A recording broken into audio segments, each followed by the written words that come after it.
Season 4 के episode first की शुरुआत होती है और हमें दिखाया जाता है कि एक किसी चाइनीज आदमी के ब्रेन के ऊपर रिसर्च चल रही होती है और उसमें से अचानक से कई सारी लाइट बाहर निकलती है।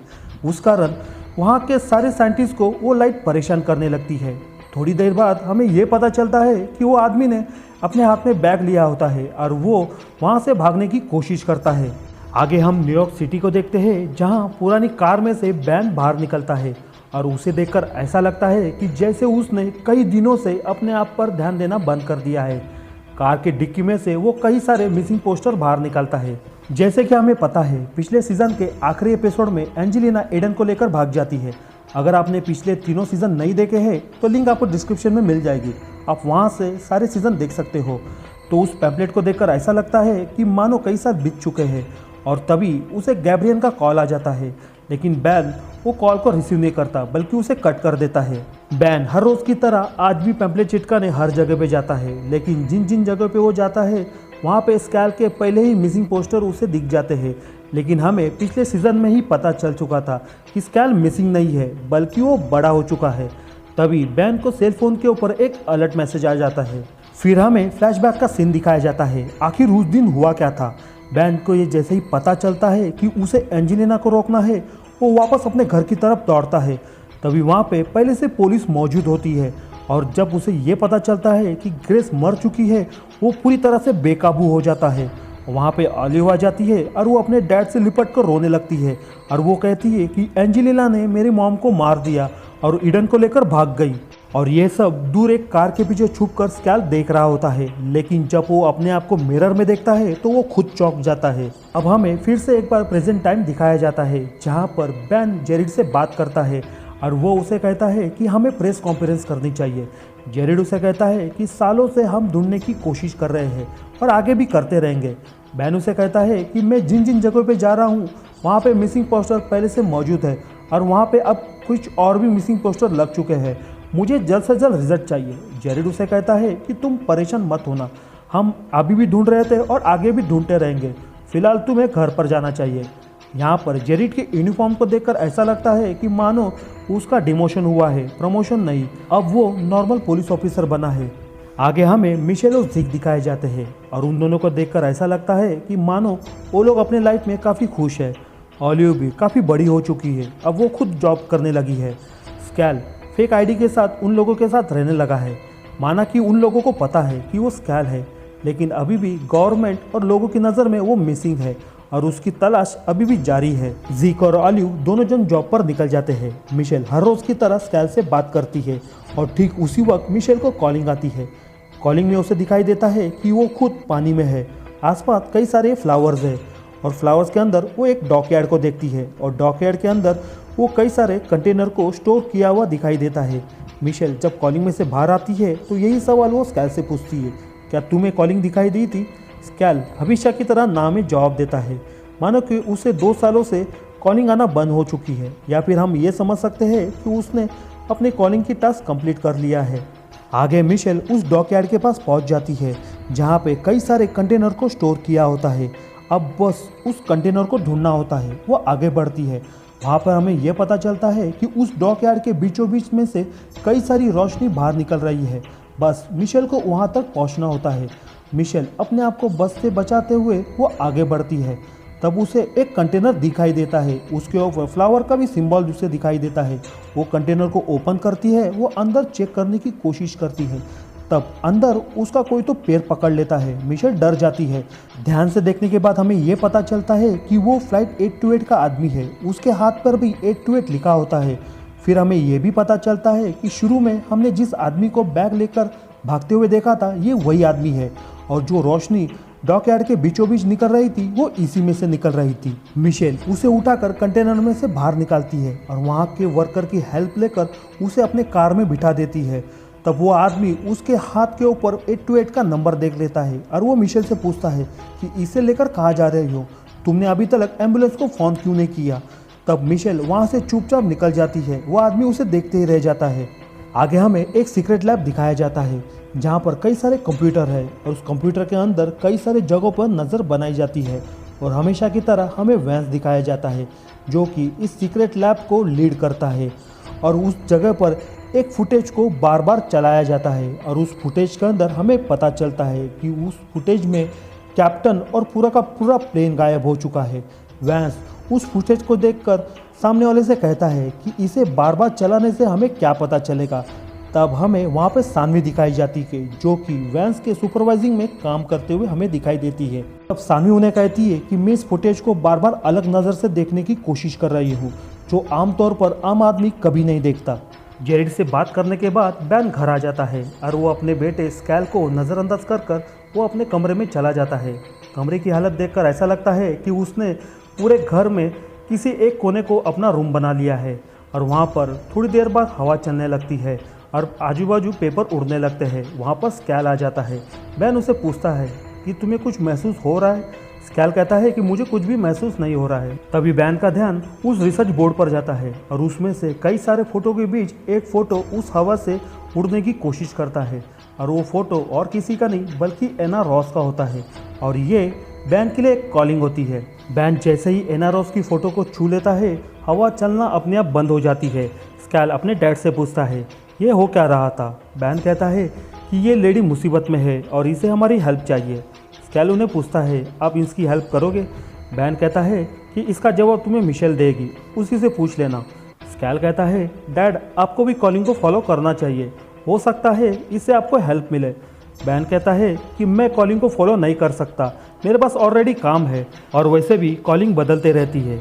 एक कॉलिंग ख़त्म होने के बाद दूसरी कॉलिंग आ जाती है और बस ये ऐसा ही सिलसिला चलता रहता है। मुझे बस ईडन को ढूंढने में फोकस करना है। स्कैल कहता है कि आंटी पहले ही एक कॉलिंग को सॉल्व करने में लगी है और मुझे ऐसा लगता है कि इस कॉलिंग को आपको फॉलो करना चाहिए।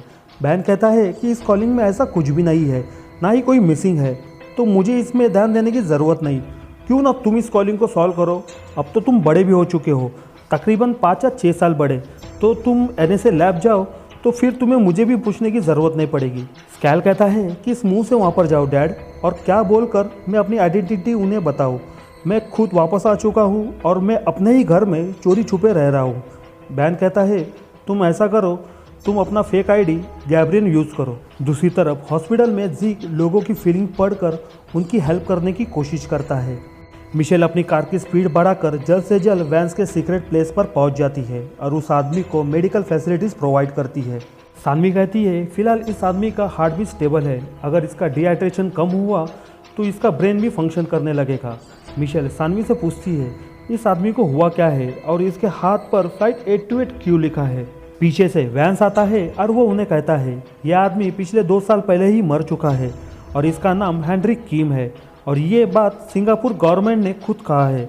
मिशेल कहती है आपका कहना यह है इस आदमी को हर दिन जिंदा रखने की कोशिश की जा रही है। वैंस कहता है हो सकता है। मिशेल कहती है पर क्यों।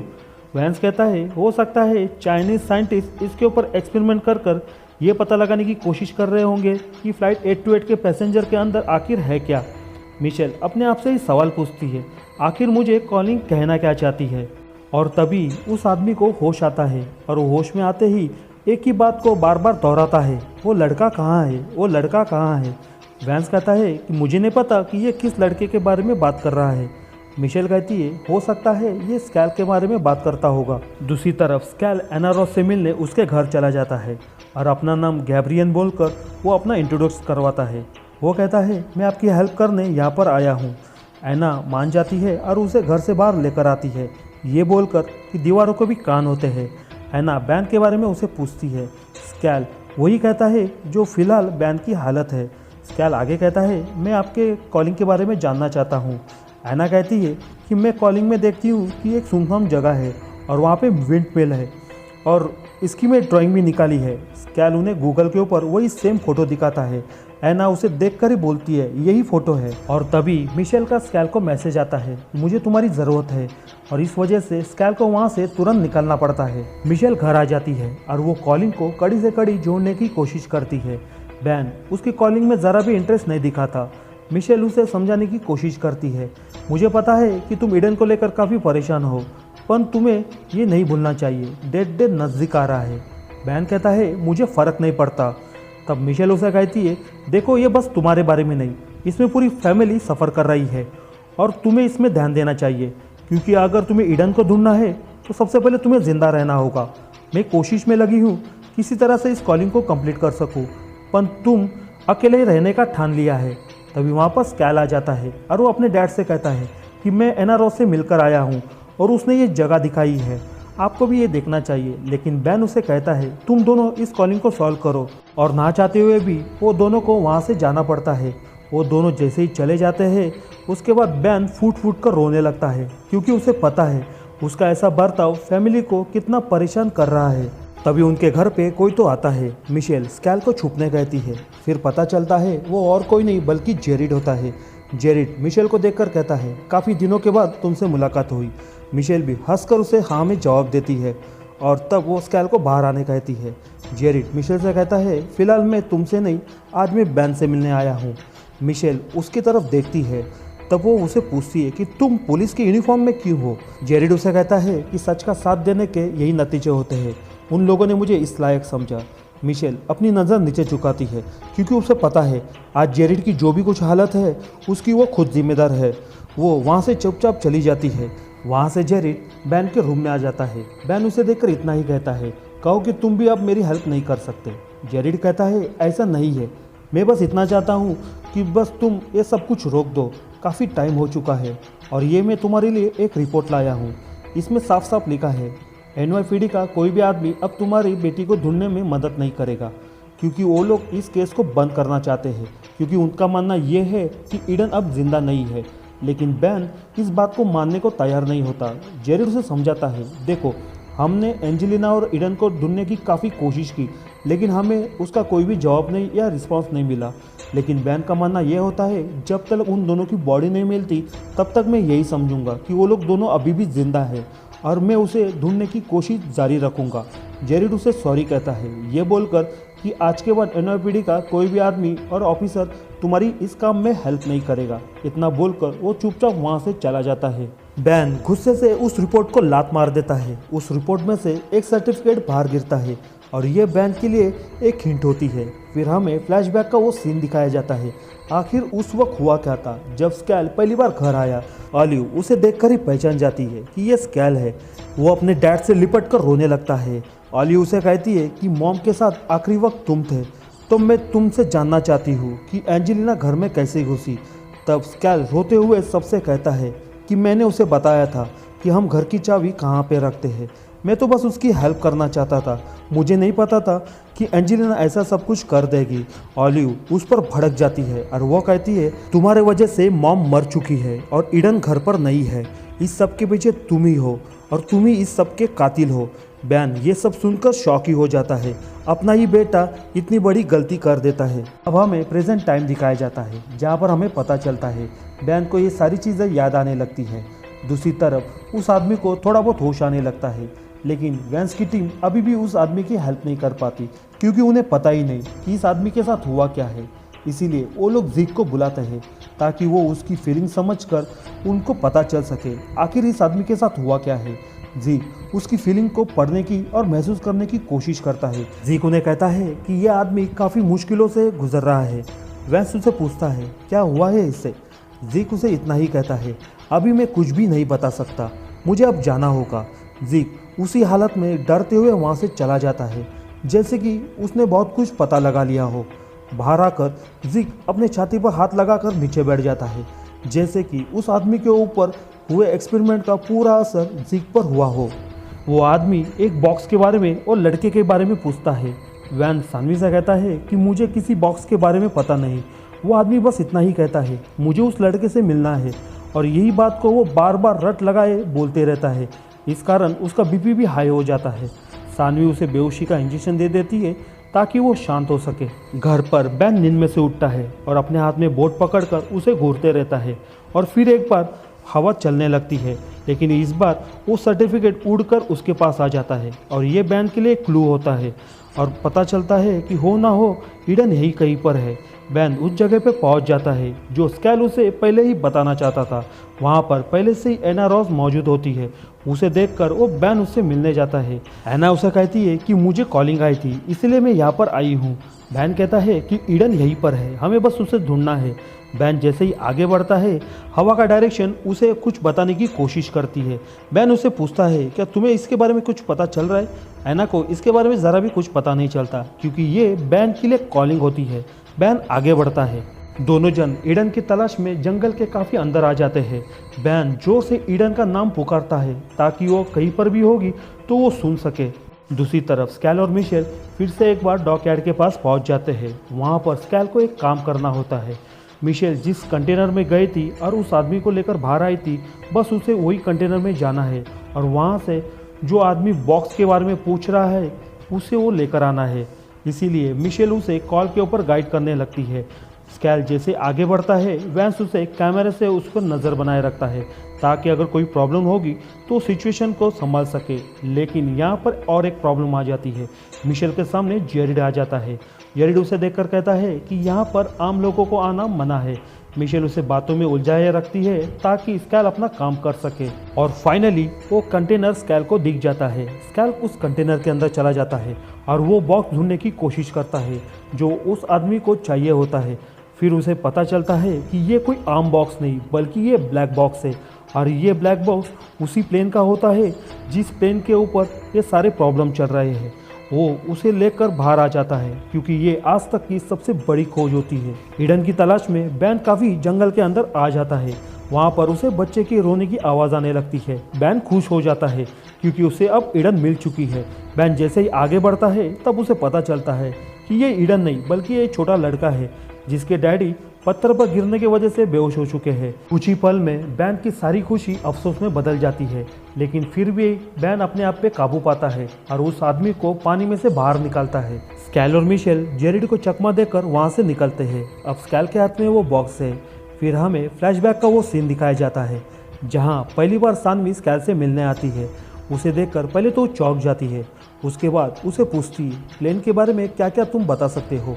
स्कैल कहता है कुछ खास नहीं।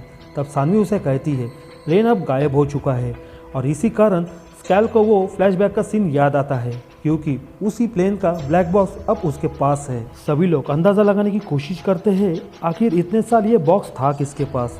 तब उस आदमी को स्कैल की आवाज़ आती है। वो आदमी द बॉय बॉय बॉय करके चिल्लाने लगता है। स्कैल उसके पास आ जाता है जैसे कि मानो उस आदमी को स्कैल का ही इंतज़ार था। तब मिशेल को जीक का मैसेज आ जाता है और ना चाहते हुए भी उन दोनों को वहाँ से निकलना पड़ता है।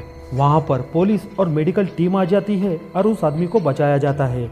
बच्चा अपने डैड के पास चला जाता है और ये देखकर बैन भी काफ़ी खुश होता है क्योंकि उसे इस बात की खुशी होती है कि एक बच्चे को अपने डैड से और एक डैड को अपने बेटे से जुदा होने की ज़रूरत नहीं पड़ी क्योंकि इसका दर्द बैन अच्छी तरह से जानता है और वो इसी फीलिंग के साथ वहाँ से निकलता है। रास्ते में वो एना को अपने घर की तरफ छोड़ देता है और वहाँ से वो अपने घर की तरफ चला जाता है। उस बॉक्स के ज़रिए सानवी पता लगाने की कोशिश करती है आखिर उस वक्त हुआ क्या था।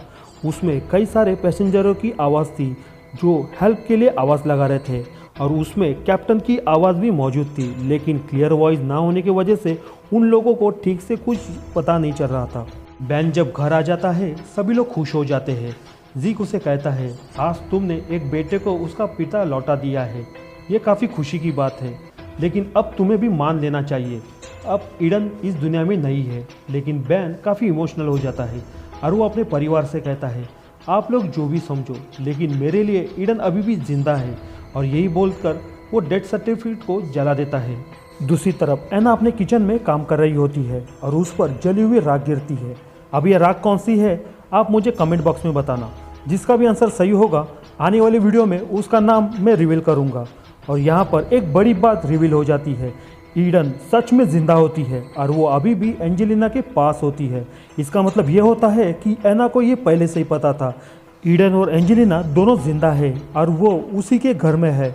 एना उससे अकेले में बात करती है और उसे कहती है कि कॉलिंग बैन की हेल्प कर रही है तो तुम्हें अब आगे का कुछ सोचना होगा। तब एंजेलिना उसे कहती है लगता है मुझे यहाँ से चले जाना चाहिए। और इसी के साथ मैनिफेस्ट सीजन 4 का एपिसोड फर्स्ट यहीं पर खत्म हो जाता है। वीडियो पसंद आया तो वीडियो को लाइक करना, चैनल पर नए हो तो सब्सक्राइब भी कर लेना, क्योंकि ऐसे ही इंटरेस्टिंग वेब सीरीज को मैं इस चैनल के ऊपर हिंदी में एक्सप्लेन करता हूँ।